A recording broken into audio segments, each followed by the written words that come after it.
दुनिया में आज भी लाखों लोग ऐसे हैं जो ये नहीं सोचते कि आज क्या पहनेंगे, बल्कि ये सोचते हैं क्या आज कुछ खा पाएंगे।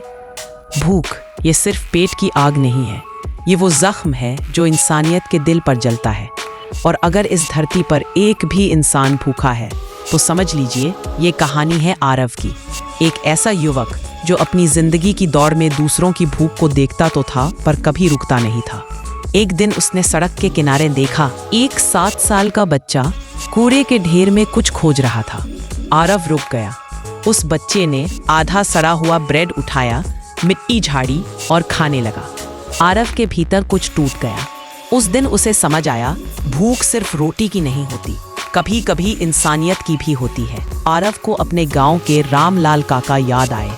काका गरीब थे, लेकिन जब भी कोई भूखा उनके घर आता वो अपनी आधी रोटी उसे दे देते।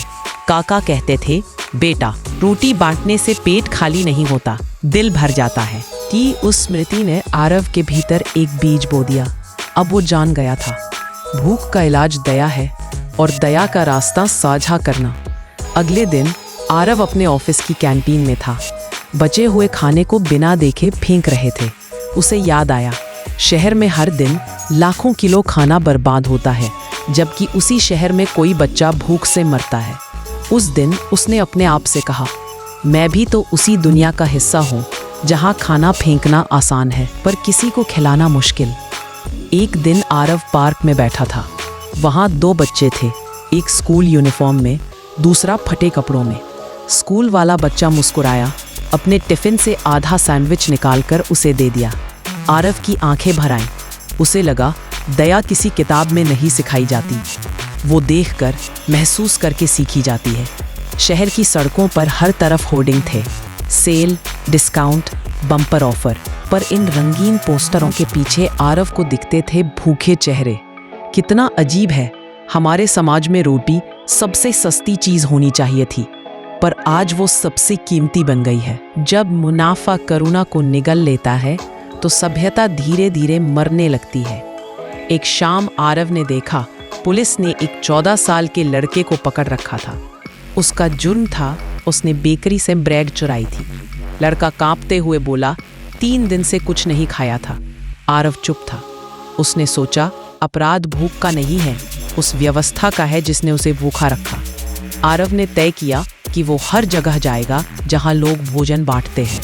मंदिर के लंगर में गया, गुरुद्वारे की सेवा में बैठा, मस्जिद में रोजे के बाद की दावत देखी। हर जगह एक ही बात मिली, पहले खिलाओ फिर पूजा करो। उसे लगा अगर धर्म हमें जोड़ नहीं सकता तो वो सिर्फ रिवाज है, आस्था नहीं। उस रात आरव ने अपने दोस्तों को बुलाया। उन्होंने मिलकर एक योजना बनाई, ना भूखा कोई सोए। वे हर रात होटल और घरों से बचा हुआ खाना इकट्ठा करते और सड़कों पर बांटते। धीरे धीरे सैकड़ों लोग जुड़ गए। कभी कभी बदलाव सरकार नहीं लाती, लोग लाते हैं। आरव ने एक फूड वैन शुरू की, नाम रखा नो वन स्लीप्स हंग्री। हर दिन हर गली हर चेहरे पर एक मुस्कान लाता। वो मुस्कानें उसके लिए ईश्वर से कम नहीं थी। कभी कभी एक आदमी की आग पूरे शहर को रोशन कर देती है। आज भी इस धरती पर करोड़ों लोग भूखे हैं। हम विज्ञान में आगे हैं लेकिन करुणा में पीछे। अगर एक भी व्यक्ति के लिए भोजन न हो तो ये दुनिया अधूरी है, क्योंकि भूख इंसान को नहीं इंसानियत को मारती है। भोजन बांटने से दुनिया नहीं बदलती, पर किसी एक की दुनिया ज़रूर बदल जाती है।